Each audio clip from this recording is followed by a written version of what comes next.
back, you'll find yourself more than adequately surrounded, whichever way you choose to run. See those sentinels that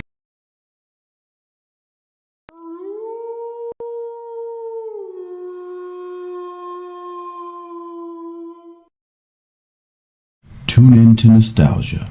Tune in to now. Golden Radio Hour.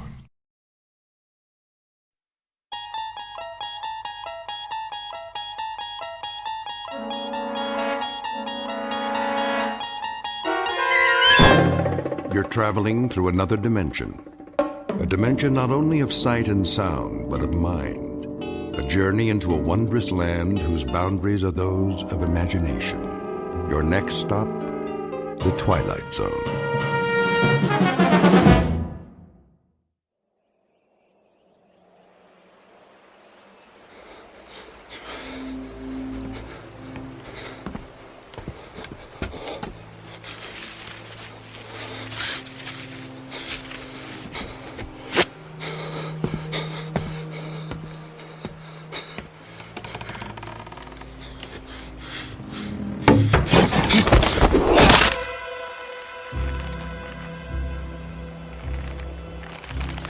He's dead. Get him down. Yes, Captain.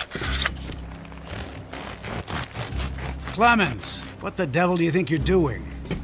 Cutting him down, Captain. This is the last of the rope, Clemens. There's still one more to go. Just untie him. For pity's sake, catch him before he falls into the river. Traitor or not, he deserves a decent burial. Captain, the rope's looking pretty frayed. I'm not sure it'll take the weight of another prisoner. It'll have to. But, Captain... I said it'll have to. Yes, sir.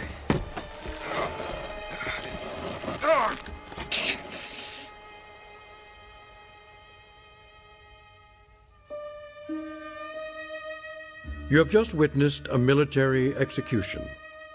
Death is a dignitary who, when he comes announced, is to be received with formal manifestations of respect, even by those most familiar with him.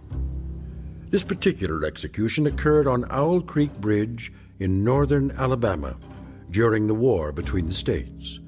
You might find it in the works of that past master of the incredible Ambrose Bierce, but its proper home is in the Twilight Zone.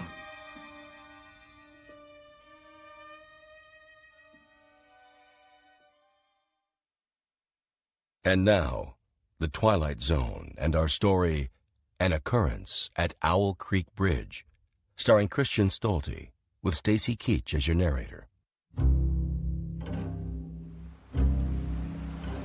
Hurry up, Clemens. I want to get this last one hanged while it's still daylight. Almost got him, Captain.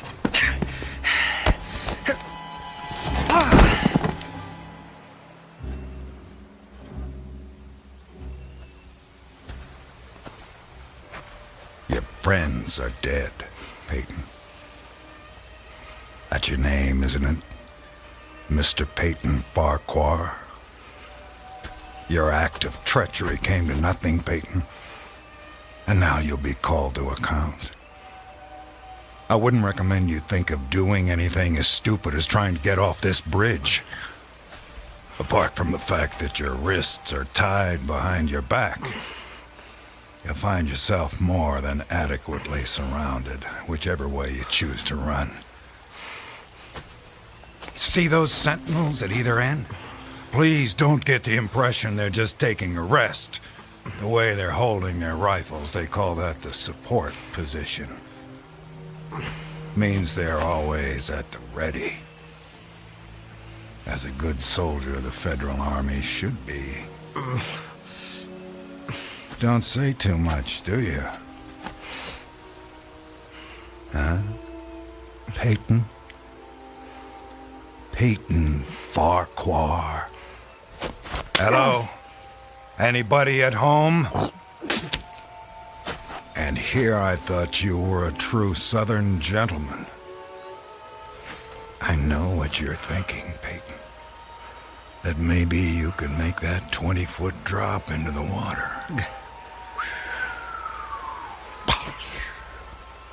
And who knows, maybe you're good at that.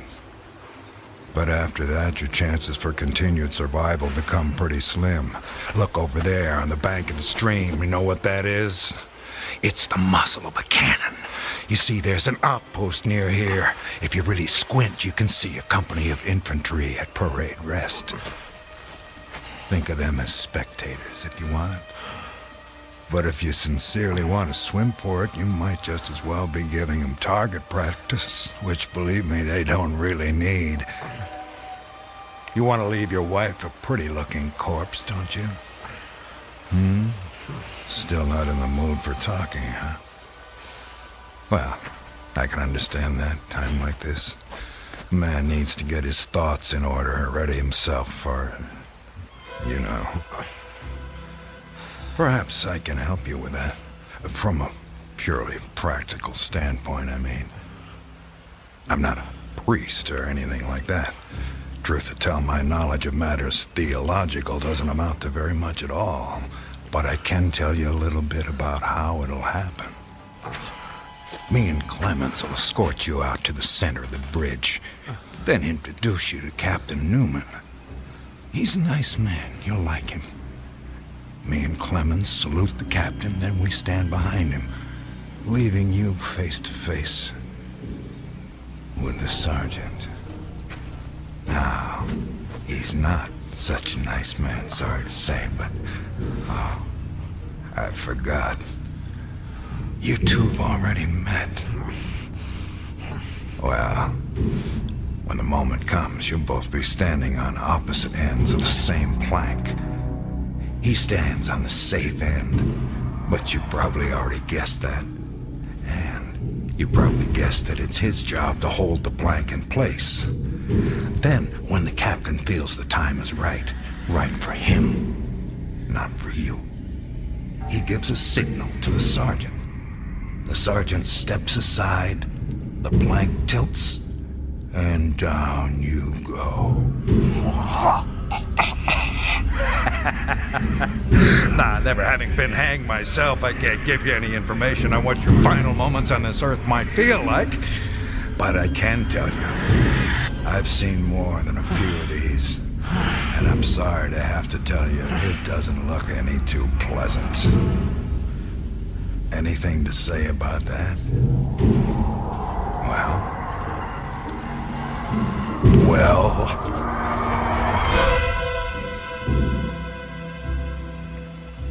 I am a living man. How's that? Speak up, Peyton. If you got any famous last words, we should hear them. Otherwise, they won't be famous. I am a living man! Not for much longer. No, sir, not for much longer. Captain says we're ready for him. Hear that, Peyton? We're ready for you. They say the Lord hates a coward, so take my advice and try and face it with a smile. Why do you have to do that, Levine? Do what? Taunt him like that. He shouldn't expect anything better. This is war. He was on the wrong side. The wrong side? Do you think he thinks that? I don't give a damn what goes on inside his head. Neither should you, Clemens. And unless you want to end up with a noose around your neck, don't let anyone else hear you talking like that. Now, help me up with him.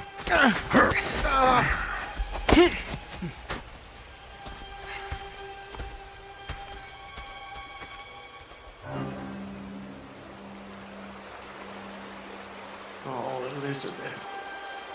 Elizabeth, my darling, what have I done? What have I done to you and the children? I promised you.